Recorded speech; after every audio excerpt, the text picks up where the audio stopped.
Good evening, everyone. My name is Kim Dorman, and I serve as the Community Engagement Coordinator for the Princeton Public Library. I'm so glad that you're all joining us here this evening, and it's my pleasure to start to introduce tonight's program, Malcolm X Remembered. This is actually sort of the third program in a series that we've been doing with the Princeton Public Schools, reflecting on the life and legacy of Malcolm X that began with the African American read-in on February 21st. As I said, this program is in collaboration with the library and the Princeton Public Schools, and I'm deeply grateful to two incredible professionals there for making this evening possible, Jen Bajoni and Dr. Joy Barnes-Johnson. We are all here tonight on Zoom. This session is being recorded and the live transcription has been enabled.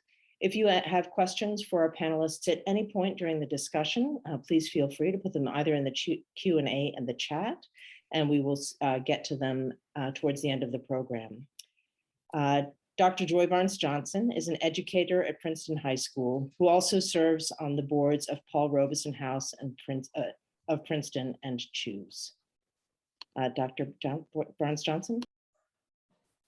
Good evening, everyone. It is indeed my pleasure to join you for this second installation of conversations about the legacy and life of Malcolm X as we imagined it in our Black History Month 365 campaign at Princeton High School. We have taken the year to sort of examine literature and literacy in a brand new way. We want to uplift Black heritage and in critical conversations about who we are in our past and in our present, who our leaders have been, and actually examine how we have changed over the years. With that, we have, for this year, selected to read the autobiography of Malcolm X, to focus on the Oxford Union speech, and to spend some time really thinking about what it means to sort of be on the fringe and at the center of every remarkable change. With that, I am delighted to introduce Saladin Ambar, a professor of political science and senior scholar at the Center of the American Governor at the Eagleton Institute of Politics at Rutgers University-New Brunswick. He is the author of 4 books, including Malcolm X at Oxford Union, Racial Politics in a Global Era, Oxford University Press 2014, which was nominated for a Hurston Wright Legacy Award for Best Nonfiction Book by an African-American author, now in development as the basis for a feature-length film by Number 9 Films. Dr. Ambar is also the author of the forthcoming Stars and Shadows, The Politics of Interracial Friendship from Jefferson to Obama, scheduled for release in the spring of 2022. Professor Ambar writes and teaches about the American presidency, governorship, and racial and ethnic politics. He is currently researching for a future book on the early political thought of Abraham Lincoln. He's the father of 14-year-old triplets and lives in Philadelphia. If you would, please welcome Professor Saladin Ambar. Thank you for that.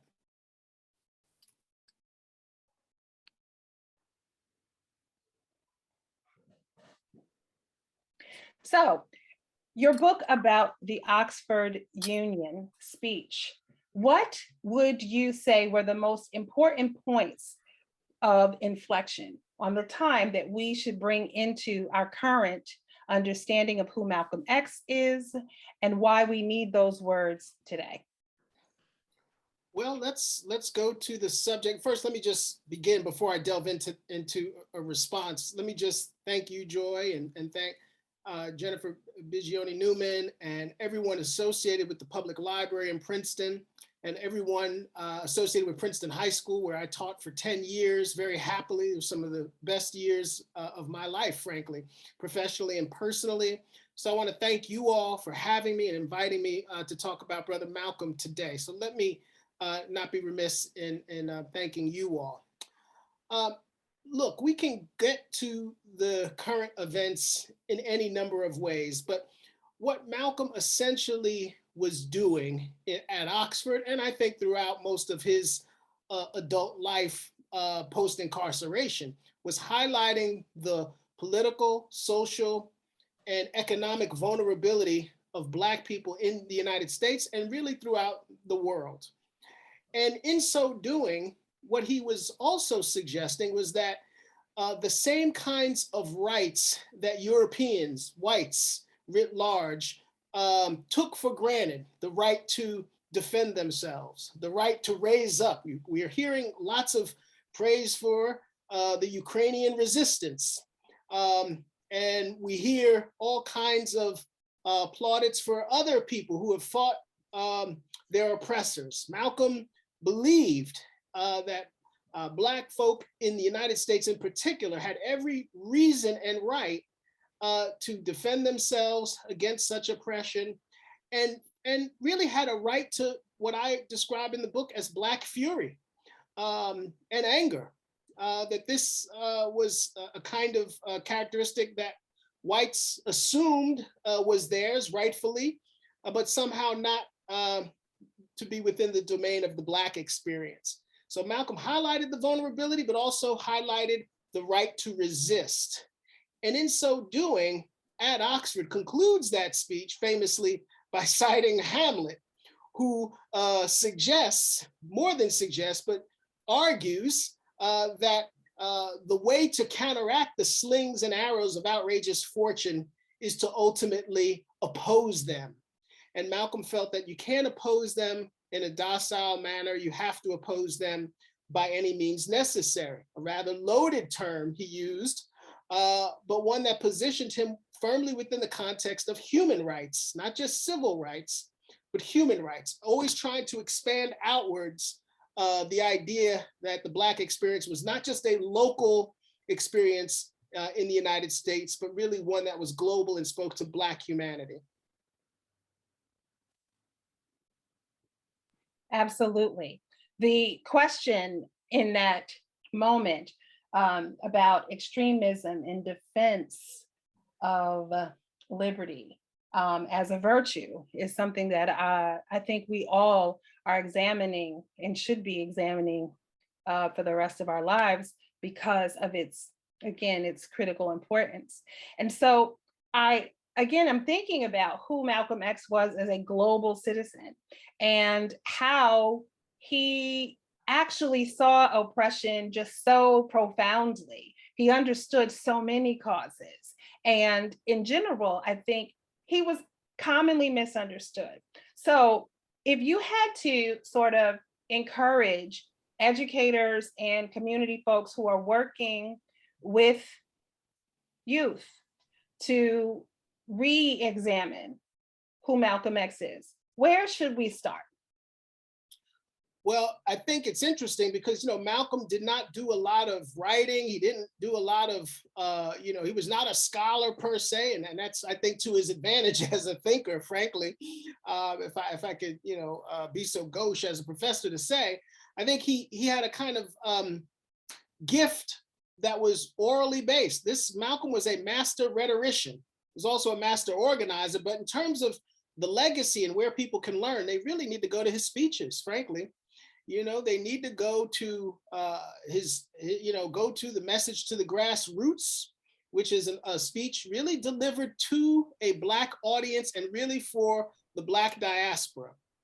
If they want a speech delivered to the United States of America writ large, all people, then go to the Ballot or the Bullet, where Malcolm talks very much about why voting rights that are still clearly under threat today for African American and poor communities throughout the United States, why voting rights was the sine qua non for political existence. And that if you take that away, then you really give us no other alternative than a resort to violence. And he understood how precarious Black life was without the ballot in the United States. So that's a great speech. And then, as I suggest in my book, the Oxford Address is a speech not delivered specifically to Black folks, not a speech specifically delivered to the United States, but really a speech delivered to the world. And I think that's what sets it out and sets it apart. So those three speeches, I think, are wonderful places to start. And of course, the autobiography of Malcolm X has probably changed more lives than any other book I can think of in the last 60 years, to be frank with you. And finally, let me just say that I think, people will often ask, political scientists, and I am one of them, will often say, well, what is his legacy? He left no legislation. He left no, treatise. He was not a master political, theorist or such. And I think more than anything, if you are a person of color, if you are a Black man or woman in America or around the world, and if you can look in your mirror and feel a sense of dignity and pride, you can look in the mirror and not see an ugly face, but a beautiful face. If you can look at your hair and your nose and your lips and feel that you are not only equal, but not worthy of being compared to anybody. And I think that was another point, Malcolm. Who are you to be compared to? If you can feel that you are as intelligent as anyone else on the planet, then you know what? That's his legacy, a sense of dignity, a sense of personal pride, a sense that you can achieve and accomplish anything, no matter what is up against you. That's his legislation. That's his Civil Rights Act. That's his Bill of Rights. That is his profound legacy, that he put a backbone in the spirit of Black folks, particularly in America, but throughout the world, to embrace who they are unapologetically and with great love. And I don't know a better gift anyone can bequeath to someone than a sense that who they are and how they're born is worthy of respect and dignity. Ashe on that. I think that, again, whether it's the Oxford speech, the Ballot or the Bullet, he was always explaining, not just to the world, but to us, that we have complex decision-making processes. That doesn't make our decisions as oppressed people. That doesn't make our decisions any less dignified. And as we embrace the sort of self-love, we can make decisions that ultimately will serve us. And I think about the talented 10, to your point, for example, that he wasn't necessarily treated as a scholar or seen as a scholar because of his early years experience. However, his family, and certainly I could just imagine the stories that he recalled, his pain was an education that transformed him. And so in thinking about that, what do you believe is the sustainable way that we can go beyond slogans like Black Lives Matter, because they do, they never haven't, but we actually sort of build capacity for something even more profound like what he did? Well, I think one of the lessons of Malcolm's life was that clearly he was a person who was first and foremost a Muslim minister. So spirituality was at the core of his being. And I think Malcolm would argue that we can't really achieve anything without a kind of spiritual core as individuals, but also collectively, whatever your religion or faith or experience in the world may be, there has to be certain lines that you don't cross. There has to be a certain kind of discipline to who you are. And that's a spiritual quest, I think. And that was profoundly important in Malcolm's life, and we can't push that aside. But I think I was struck in the Oxford research and in that speech by what he was trying to achieve organizationally. You know, Malcolm was a profound organizer and a builder of institutions. He helped build the Muslim mosques for the Nation of Islam over many years. But he also, in his last year and a half or so, really the last year, was building organizations not only in the United States, but seeking to build them in the Middle East and in Africa. But not only there, he was setting up an organization for Afro-American unity in London. He was setting up an organization for Afro-American unity in Paris, and he was seeking to set one up in Amsterdam. Why? Because he understood that the Black diaspora, the North African diaspora, the Asian, South Asian, East Asian diaspora was going to be moving and had been moving into Europe, into these big, mega centers of colonialism, frankly. And he understood that this was going to shift the power dynamic, not only in the United States, but in Europe. And Malcolm wanted to influence the direction of that power dynamic organizationally. So in order, to your point, Malcolm was about programmatic change. you had to have a program. I mean, very much the Black Panthers influenced by Malcolm and the nation in that way. You got to have a program. And that meant you've got to ask questions. What do we want? What are our demands? What do we need? What qualifies as success? How do you organize? And I think because Malcolm was so profound a thinker, but also profound an organizer, it speaks to, I think, a large part of why he was so targeted by police, federal, and indeed international agencies around the world that saw his desire to internationalize the Black struggle in America as such a problem, as such a threat. So program, organization, hard work, grassroots work, with demands, specifics. Malcolm was not a vague thinker. He's not someone, sitting under an apple with an apple in his hand under a tree with a book. He was an organizer. He read a lot, but he was someone who was very much about how do we programmatically change this experience. So I think that is a real lesson of his life, particularly the last year of his life. I 100% could not agree more. I think it's amazing how in our last days, we tend to leave an indescribable mark, I think, on the world when you have this commitment to Kujichagulia, to Umoja, to purpose, to any kind of thing that connects you to your origin, I think will mean that you have made a mark forever. All right, well, with that is a perfect segue. Our spiritual practices lead us to our human experiences. And so it is with that I would like to introduce Ida Siddick, who is going to serve as a moderator for tonight's discussion. Ida Siddick is a junior at Princeton High School, and I am going to allow her to introduce herself. Hello, my name is Ida Siddick. As Dr. BJ said, I am a junior at high school. I am also African American and Muslim as well. And I would like to start off and let the panelists introduce themselves. So Mr. Leighton Newland, would you like to introduce yourself? Thank you, Ida. Thank you, Joy. Thank you, Brother Saladin. Good afternoon, Reverend Lucado and Jumbe. And thank you for having me on this panel discussion to talk about someone I think near and dear to my heart that along with Dr. Martin Luther King, changed my life, changed the way I look at myself, changed what I thought and what I think about Blackness.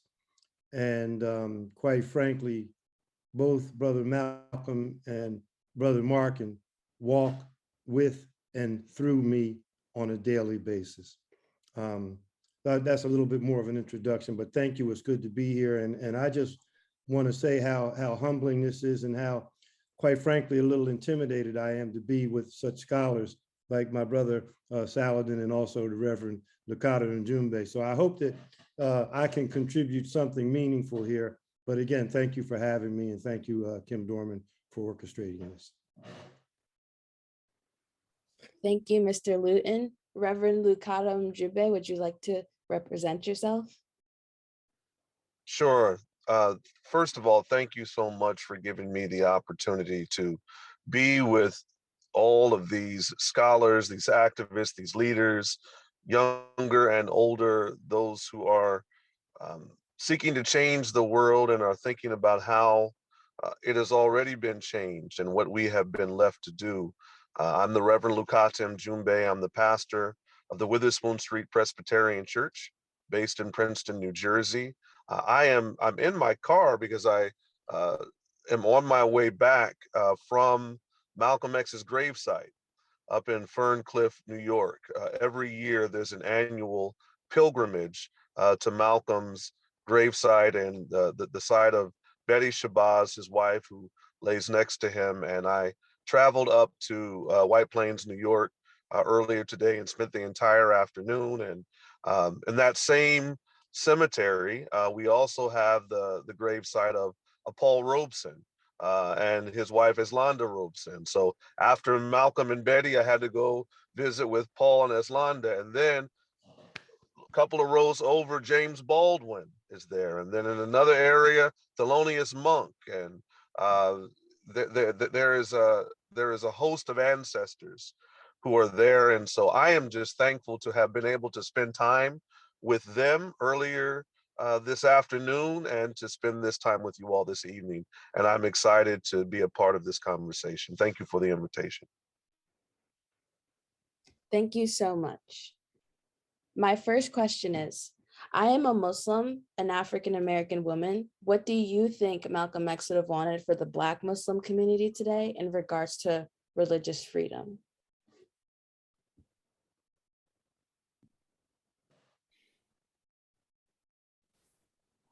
Well, I guess I'll begin with a response to that in terms of religious freedoms, and I led my morning prayer this morning, and we prayed the Al-Fatiha, and so I tried to help those who were listening from my congregation, my Christian congregation, and those who were checking in on Zoom and Facebook and YouTube, that when our Muslim sisters and brothers pray and say Bismillahir Rahmanir Rahim, Alhamdulillah, Rabbil Alameen Ar-Rahmanir Rahim, Maliki Yawmiddin, Iyyaka Na'budu wa Iyyaka Nasta'in, that all, and I won't do all of it, and I'm not trying to show off, but the words, though in Arabic, should resonate with all of us. When we talk about in the name of God, the gracious, the merciful, all praise is due to God, Lord of all the world, the gracious, the merciful, master of the day of judgment. You alone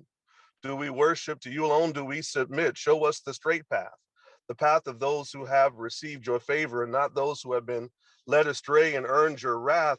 Whether you're Muslim or Christian or Jewish or Hindu or Sikh or someone who is called to righteous works and thinking, these words should resonate. And I think that Malcolm began to see from his experience and his continuing growth and revelation as a Muslim, that the principles of Islam, if embraced by others, could change the world.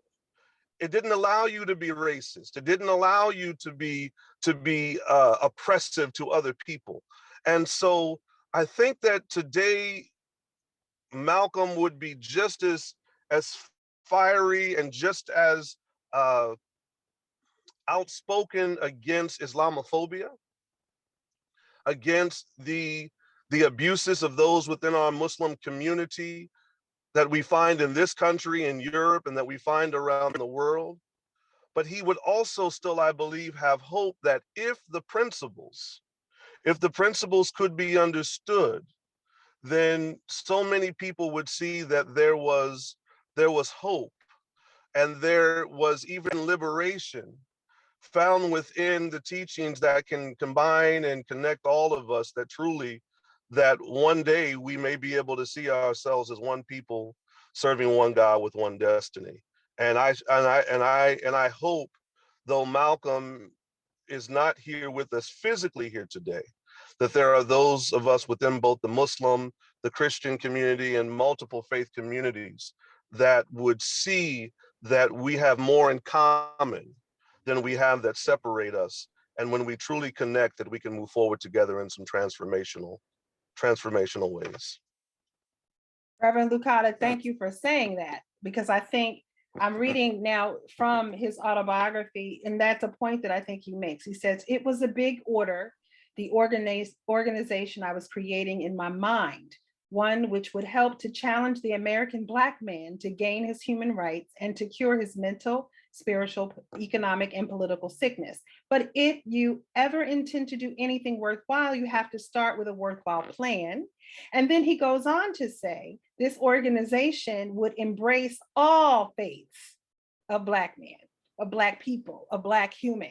And I think the point that you make is just so powerful. And one of our participants actually said, as a Muslim, your expression of the Fatiha, I don't know if I said that right, is incredibly powerful. And so thank you. Alhamdulillah. I will carry this with me throughout college, and I will even tell my mom as well, because growing up as a Black Muslim girl, I didn't have a lot of people like that around me, especially African American. And I think it spoke a lot of volume, because I do carry that belief with me that all the religions have something alike and we shouldn't tear down others. And I would just like to thank you so much for that response. And I'll go on to the next question. Mr. Ambar, you previously said a saying that Malcolm X said: we want freedom by any means necessary. We want justice by any means necessary. We want equality by any means necessary. This saying has been misinterpreted over the years concerning violence. What intention do you think was meant for the people to understand? You know, it's one of those, and thank you for the question, that statement, by any means necessary, is a bit of a Rorschach test for whoever is hearing it. And what Malcolm, I think, intentionally did by not further elaborating really, truly on the meaning of it, which sounds kind of cryptic, by any means necessary. Well, you know, if you take it at face value, there are a lot of things that are not, the emphasis is not necessarily on necessary. It's always on by any means. But Malcolm's like, may not be necessary, as he stated in the ballot or the bullet. Let's think about the ballot or the bullet, which is probably the most concrete example of by any means necessary. Do you have any intention of denying Black voting rights? No, then the ballot it is. If you have an intention of denying Black voting rights, then you're going to put Black people in this country in no other position but to rebel. And that will entail violence. But look, when I researched the speech at Oxford, he closes also not only by referencing Hamlet, he references Patrick Henry. Give me liberty or give me death. And he says, that's an extreme statement. We don't teach in our schools that Patrick Henry is an extremist. And, he's got to be, marginalized as a political thinker. We're taught, hey, he was a revolutionary. He was for his country. He was someone who was willing to die if necessary, and perhaps to kill for the freedom of the colonists from British rule. And I think Malcolm is very intentional and purposeful of throwing back to sort of the European-based educational system, the American-based educational system, their heroes, Patrick Henry or Hamlet or whomever, is held up as sort of authoritative figures about proper conduct in a revolutionary sense. Well, you don't grant that right to Black people. There are no Black Hamlets or Black Patrick Henrys that you allow in this society. The David Walkers, the Marcus Garveys, the Nat Turners are condemned and marginalized and, shuffled off. So I think, by any means necessary is a statement that firmly plants Malcolm in the category of saying, if you believe Black people are truly equal human beings, then you must grant us the right to self-defense that you retain for yourself. And if you won't do that, then you need to ask yourself why. Why won't you afford Black people the same right? As Malcolm said, I'm the same man you are, only I'll do more of it. You're not going to allow someone to beat you, mercilessly, indefinitely. You're not going to have, and frankly, could we just be frank here for a minute? Let's go back to January 6th. There was an assault on the nation's capital over what? Joe Biden being elected, the most, moderate Democrat. If you look up moderate Democrat in the book, there's Joe Biden's face. This is not a man this is not not Stokely Carmichael exactly. This is a pretty moderate guy.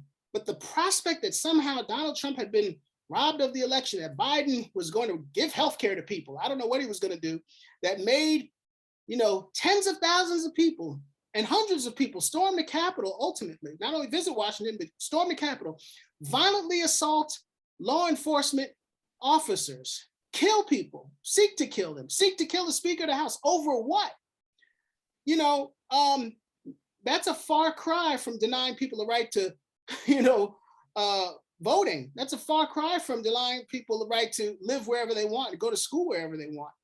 If white people, I could hear Malcolm saying, are going to revolt and storm the Capitol over Joe Biden, what rights do Black people have to revolt? And so, you know, I don't want to place too much emphasis on this aspect of Brother Malcolm's teaching, because I do think it is overemphasized. It's not a core element of his teaching. There's so much more to it. But what is important about it is it's that nub of reasoning that always made white America deeply troubled. It made a lot of Black America deeply troubled too, frankly, you know, and maybe it still does. But Malcolm was saying, if you can uphold for yourself this right to lash out against oppression, what John Locke called an appeal to heaven, if you can make an appeal to heaven, as Thomas Jefferson said, and throw off the shackles of your oppressor, then why can't we? And I think that is always something we have to come back to, not just as Malcolm being violent, Dr. King nonviolent, but as Brother Malcolm holding up a mirror, in effect, to white society and saying, look at this. This is what we're doing. Can you grant us what you have granted yourself? And I think that was a powerful tool within his arsenal of teaching, if you will. Thank you so much. Mr. Newland, would you like to add on? Yeah, to piggyback on both of what both former speakers just said, just as a way of background, I graduated from Princeton High School in 1969 and found myself in September of 1969 on the campus of the first historically Black college and university, Lincoln University, about 45 miles southwest of Philadelphia. It was formerly called Ashman Institute. We boast on the yard at Lincoln people like Thurgood Marshall and others who are graduates, Roscoe Lee Brown, Langston Hughes, among a couple other people. And at that point on Lincoln University, what I think was really key with regard to my introduction to Malcolm at that time, after he had been assassinated in 1965, was that prior to getting at Lincoln University's campus, and I'm kind of reflecting on what Dr. King brought to the table, I think, you know, as a young man growing up and especially looking at my father's generation, I think we as Black people at that time really were in sort of a psychological position of trying to prove or disprove, quite frankly, a theory of how we were viewed and who we were and what we were looked at and how we were looked upon. And when Malcolm X came on the scene, he gave us the ability to pivot and not look so much backwards, but to establish our own identity, our own walk and way of life, and to give us the Constitution to move forward, looking for new ways and new opportunities, and without fear and without any intrepidation, if you will. And one of the most, I think, most interesting things that happened during Malcolm's lifetime is, and what really resonates with me, are two things. The fact that he said, we didn't land on Plymouth Rock. Plymouth Rock landed on us. And the two words, hoodwinked and bamboozled. And what Malcolm did, he gave us what I would consider the Great Awakening. And he gave us the ability to say, wait a minute, I'm going to take a new view and a new look at what Blackness is. And particularly being on a historically Black college and university's campus, we understood, because of the information that we were getting, obviously we could not be as good as everyone else. We had to be better. But Malcolm not only pushed us, I think, with his words and his oratory skills, as has been mentioned, to be better, but to take the shackles off of us as Black people and to move forward, having a better understanding of our history and our legacy, and the fact that as we move forward, we weren't breaking any new molds. We were just uncovering the greatness that lies within us. And that, I think, was one of the greatest gifts that he brought. Not to mention, when Malcolm went to Mecca, he went through a great transformation. And quite frankly, when he came back here, he was probably obviously a greater threat to white people, but in many ways, he was even a greater threat to Black people, because it was through his oratory, his skills, and as the professor said, his organizational skills that gave him the opportunity and the wherewithal to speak to people of all nationalities. And when we mentioned how he was impacting Jews and how he was going internationally, it became obvious, I think, to many people that he had become a greater threat, because one of the questions just before this one was, what would Malcolm have done? I think if he were here today, quite frankly, that Palestinians, Jews, African-American, Asian American, Southeastern Indian people, I think we would all be more connected in real, special ways. And I think if we look at the world now and what's going on in America, and with white supremacy and white racism, who think that they've been infiltrated and outnumbered, if Malcolm were here, what's going on now would have happened years ago, because he would have made it so.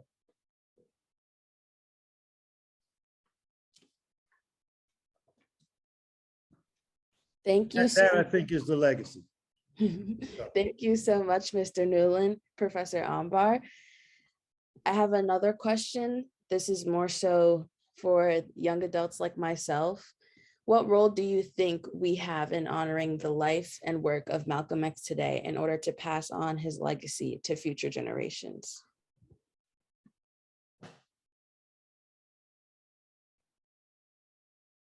When Malcolm was at Oxford, he met a Scottish nationalist and poet, a white man named Hugh McDermott. And they got on famously at Oxford. They didn't get a chance to spend much time together, obviously, but they both liked each other and they enjoyed each other's company. And Hugh McDermott later shared with Tariq Ali what he said about Malcolm, and Tariq Ali was kind enough to share that with me on a phone call. The famous novelist and activist in London, Pakistani Brit. He said, Hugh McDermott said of Malcolm, he was an authentic revolutionary. And I think those two words ought to guide any of us in terms of how we view our own lives. What two words do you want to define you? I thought authentic revolutionary is such a profound statement of who Malcolm was. But what does that mean for young people? I think if Malcolm is anything else, I talked about him holding up a mirror to white people, to white America, if you will, but he also holds up a mirror to you and I. And it says, what are you doing in that job? Are you shucking and jiving? Are you keeping it real? Are you being honest? Are you being authentic? Are you being your true self? What are you doing in that school? Are you just in it for the money and for the long-term financial gain? What are you in it for? Who are you working for? Malcolm is the voice in your head that reminds you, like no other in my estimation, of the work needed for your people. And so if you're gonna go into business and make a fortune, you better have a plan as to how you're going to help and enhance marginalized folk, particularly folk in your community. Malcolm, I think in your mind as a young person is very important. Let him get in your head. Read the autobiography, read his speeches, because he will speak to you. His spirit will speak to you. And he will in effect guide you to be your authentic self. I think Malcolm was so powerful in that way. You know, don't worry about how you wear your hair or how you speak or who you're trying to impress. Be yourself. That's more than enough. And for Black people to hear that, I mean, and to internalize that, it's a different thing. True. It's a different thing because we've been so oppressed and so taught to hate ourselves, as Malcolm pointed out, just being your own self, that in and of itself is a revolutionary act. And I think that's I would begin with that. Authentic revolutionary, but start with your own authenticity and a commitment to helping your people however you can, using your gifts and talents as best you can to help those who are the least of these. Thank you so much. I will listen to you and I will keep doing that, being myself, spreading positivity, telling people to be confident in their own skin. And yes, Reverend, would you like to add on? Sure. I appreciate what's been said. I think Malcolm reached a point where he could be seen and understood and appreciated and celebrated as an authentic revolutionary. I think for our young people, I would encourage people to think of Malcolm as a journey, because Malcolm is a beautiful example of growth and transformation over time. When Malcolm was a teenager, there wouldn't be many who would have called him authentic revolutionary. In fact, he went through a lot from his early childhood, when he was discouraged by a teacher from becoming a lawyer, saying that that's not something that Black people can do.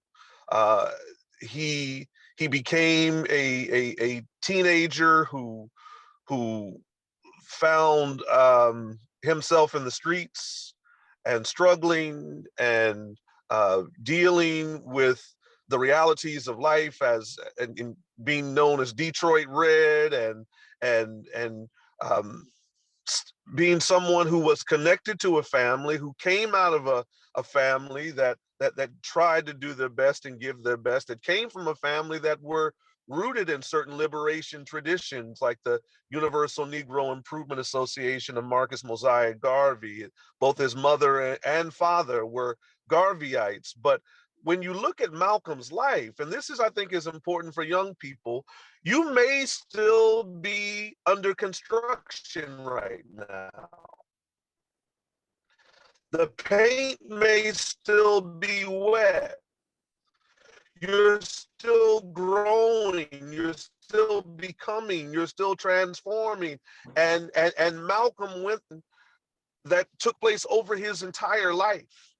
And he went from Malcolm Little to Detroit Red to being called a Satan when he was in prison, to being given the name of Malcolm X, to later embracing, after he had made his pilgrimage, El Hajj Malik El Shabazz.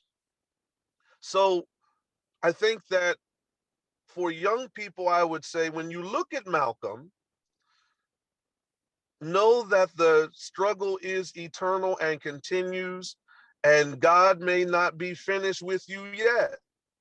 You may not be where you want to be right now. You certainly may not be, most of us may not be where Malcolm was at the end of his life, but it's a process of growth. And I remember when I was younger, and it's sometimes amazing for me to think about, because I've loved Malcolm since I was a teenager, and now I'm older than Malcolm. And when Malcolm was killed at 39, and I'm 50 years old, and sometimes that's hard for me to wrap my mind around, because when I was younger, when I was in my 20s, before I would ever even have thought to ask myself the question, what would Jesus do? The WWJD, I would do the WWMD. What would Malcolm do? And Malcolm was my model. Malcolm was my standard. And the reason why I was able to connect with Malcolm, because Malcolm over time grew and became and continued to question and transform and grow. And he held on to certain principles. As a child, he was taught what it meant to love Black people, and to know the importance of Africa for the Africans, and the seeds of Black nationalism were deposited within him culturally and even theologically. Yet when you look at Malcolm's life, you see a trajectory of someone who can transform. And that's my hope for our young people today. We are very quick to say this generation isn't doing this, or this generation is doing too much of that. But I know that generations grow and change and become, and we have to encourage them. And Malcolm is a model of one who started in one way, who went through a very important and transformative process and became and was becoming that truly authentic revolutionary that was willing to give his life and live his life for the liberation and salvation of his people. And so that is my hope. When you look at Malcolm, see, you know what? I may not be there yet, but I'm on the way. I'm on the way. I wanted to jump in on this too, because I think as an educator, it's something that I think about. I teach high school students, and what I want high school students to do is pick up a book. I want you to read. I want you to be well informed. And then once you get a little piece, I want you to spread that to the generation beneath you.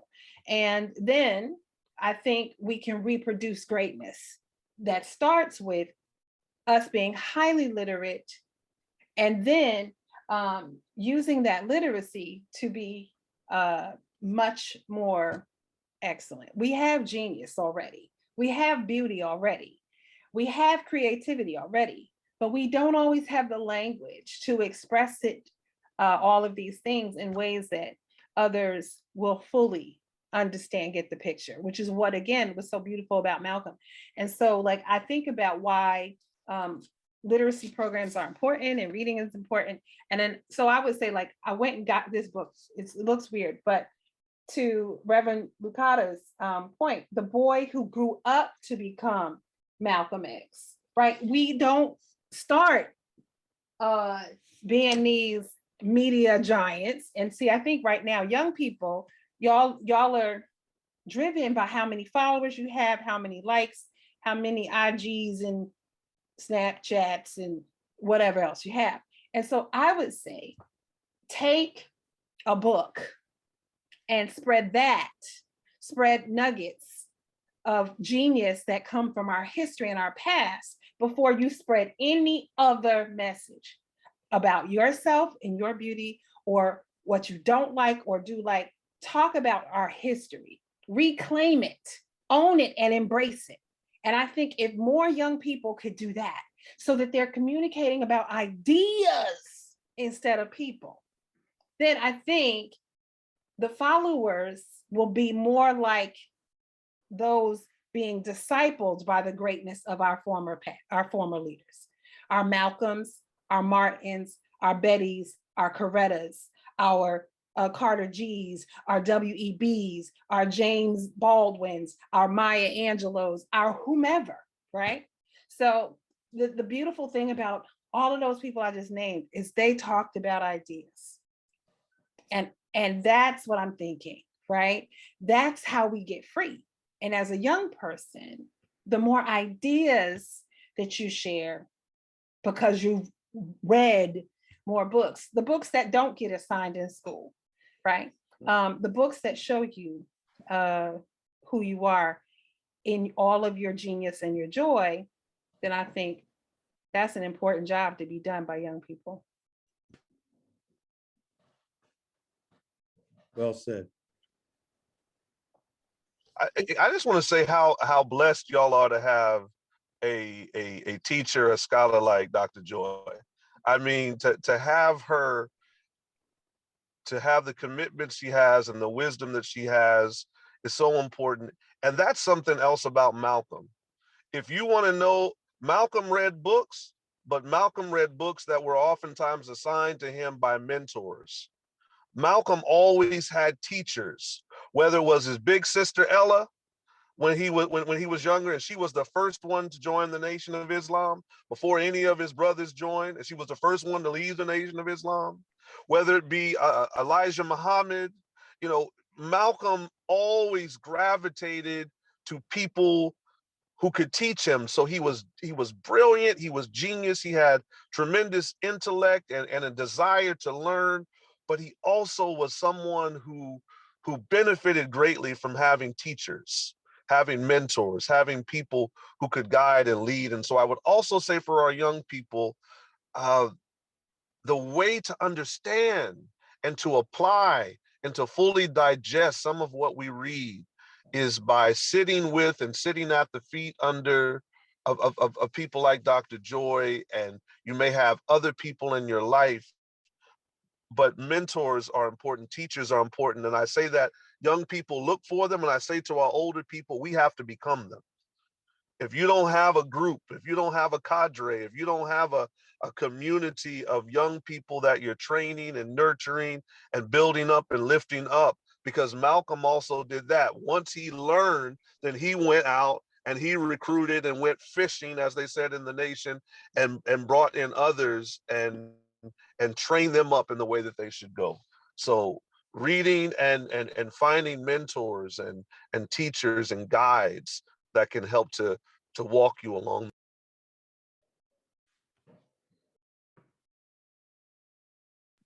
I'm humbled. Thank you to everyone. Yeah, I'm beside myself, honestly, with everything that all of you have been saying. It's so profound and moving. I think of my nieces and nephews and children, and I'm grateful that they have the opportunity from this program even just to learn from all of you. If anyone has any questions that they'd like to ask, please put them in the chat or the Q&A function. But I'm just wondering if any of you are willing to share personally, like how Malcolm X affected your life. If that's not too personal a question, you can sort of do something with Jason. I'm happy to begin. I grew up in New York with an uncle, with a cousin, and elders who had been very much influenced by Brother Malcolm in his life. I was in the Astoria housing projects with my cousin, who was older, about 4 years older than me, and in my early teens. And he said to me, I was maybe 13, he said, you only know the history that white people teach you. I said, what are you talking about? Then he started naming names. Well, have you heard of Marcus Garvey? No. Have you heard of Malcolm X? No. Have you heard of, and the list, it was a long list, and I hadn't heard of anybody. I thought I was pretty educated. Middle school, I was jamming. I thought I was smart. But I was so shamed. And then he basically helped me understand that I had been, in effect, a kind of brainwashed by an educational system that only taught me what was useful, to them, frankly. I had a colonized mind, and I think once I got exposed to Brother Malcolm, and I'm the product of Black and a white parent. My mom's ancestry is from Palermo, Sicily. I'm applying for Italian citizenship quite proudly. I'm happy to do it. But I could not do that without first getting in touch with and gaining a love for my Blackness and my history. I could not do that earnestly and proudly without coming into touch with an acceptance of who Malcolm had read, J.A. Rogers, and a host of historians I had never heard of. It was the exposure to history, going up to the Liberation bookstore and spending $100 in the 1980s on books in Harlem with my cousin. Like so many of us in our teen years did, that hip hop generation in the 1980s, that Public Enemy generation. I was part of that kind of cadre of young folk, getting exposed, picking up those Malcolm X tapes back in the day, not CDs, tapes. Ask your grandparents about that, bootleg tapes that people had, recordings of Malcolm. It was rethinking who I was, looking in the mirror and not, seeing someone less than. Looking at myself as not someone, who was lacking historically, Malcolm spoke so derisively about the term Negro because, it was not connected to a history, it was not connected to a continent, it was not connected to a country, and what he wanted for us, and I think what I gained from Malcolm was a sense of history, a sense that I had a that I belonged in the world, that I was not just some amorphous person who was defined by the police as someone who was scary. I had a real past. And yeah, it went through Sicily, but guess what? It went through Africa first, And so I think a sense of history, place in the world, pride, dignity, and then from there, the ability to analyze the world and deconstruct the world. Because I think ultimately what Malcolm gave me, and I think so many of us, was a kind of pause button to pause the news and say, that doesn't sound right. He gave us a way of experiencing current events through the lens of harsh reality. What are we being told here? To be critical, to be analytical, to not take for granted the things we had been told, as the brother said, hoodwinked. The term trick knowledge was often thrown around. We had to become more analytical, more serious about what we were taught.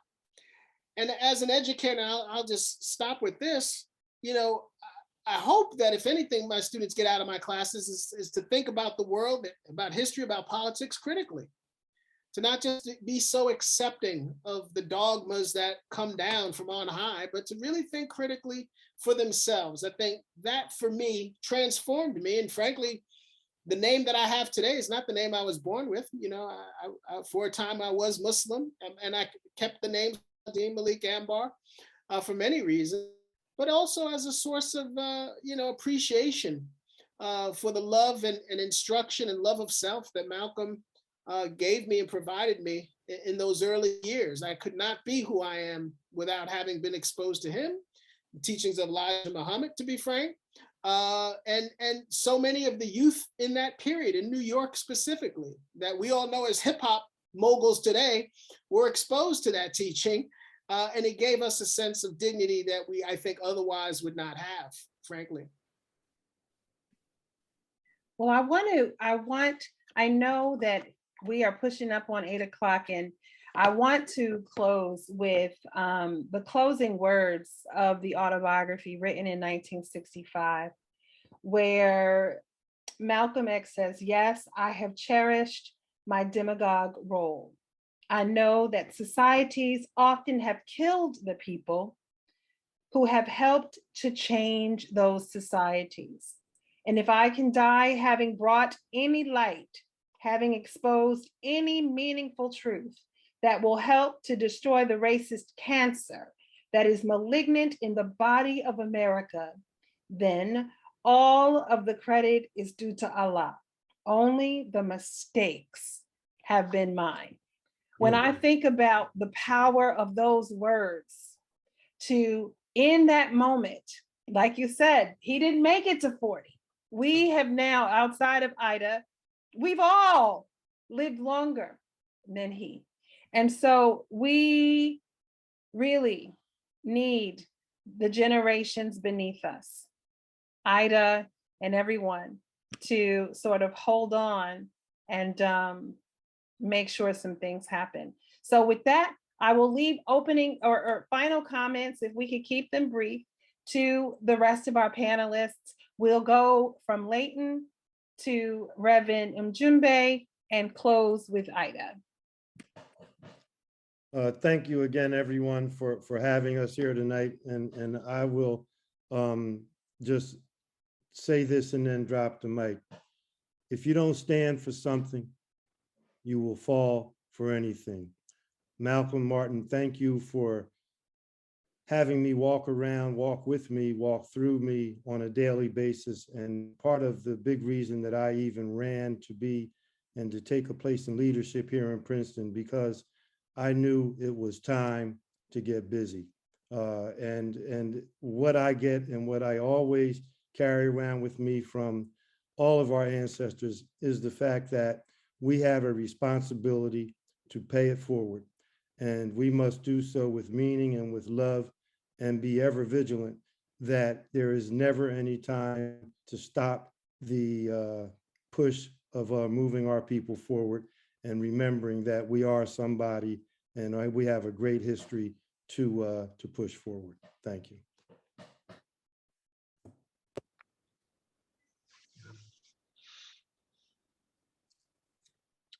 Um,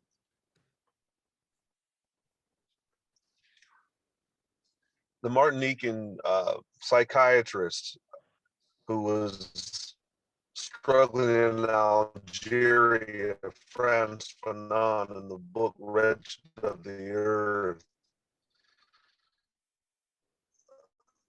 wrote, each generation must out of relative obscurity or betray it.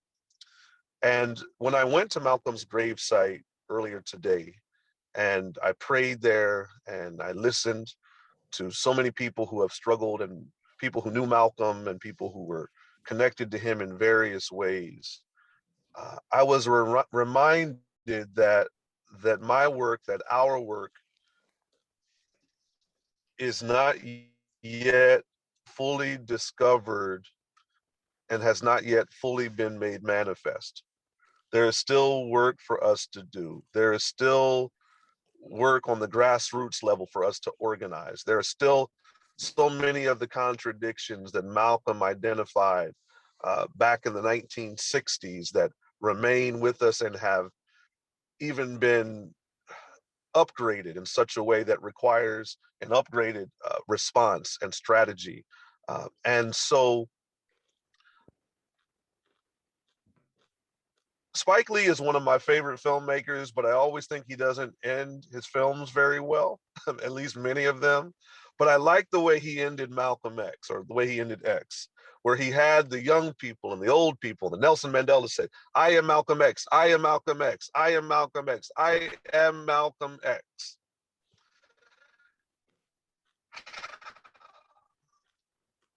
I'm looking for other Malcolms. I'm looking for those young women and young men who realizes that we still have work to do, because I left with the spirit of Malcolm from that cemetery in Ferncliff, New York, Ferncliff Cemetery in New York, weighing heavily upon me. And Malcolm said to me, you're not done yet. There's still work to be done. And I'm looking forward to the struggle that lies ahead. Well said.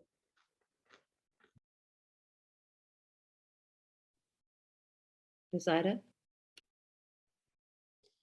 I would just like to thank everyone for letting me be here. I am definitely the youngest one here, and I have learned a lot.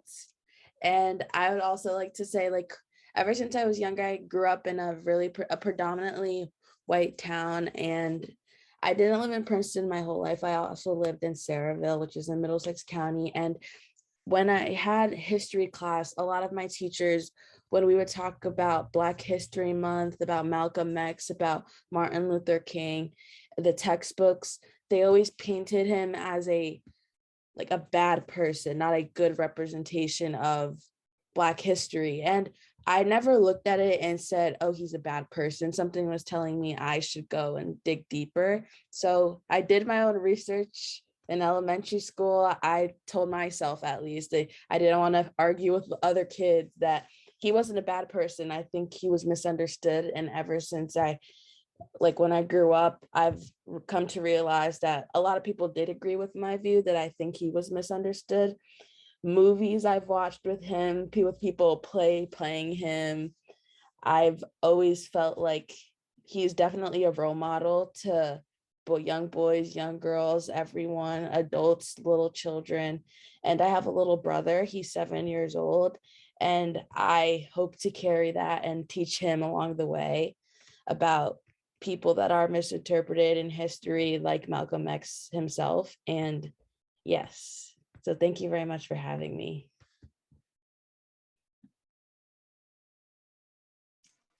Well, it is always, always, always a humbling experience to be on a panel in a community that serves me and serves children so beautifully. And so to all of our panelists, I again say thank you for being present and sharing so much of your gifts with us. To Ida, thank you for moderating this discussion. To the Princeton Public Library and Kim Dorman for always being our community connection We appreciate you, Jen Bigioni, and the other librarians of the, or well, y'all not called librarians anymore, but media people. We appreciate your always being willing to read just one more book with us. And so it is with that that I say thank you. I bid you peace. I pray that you all are able to resist the snares of racism that grip our nation, and I'm hoping in our world, and I'm hoping that everyone stays safe and healthy in the days ahead. Thank you very much, and we'll look forward to seeing you again soon. Thank Everyone, you. good night. Have a great night. Thank you. Thank you.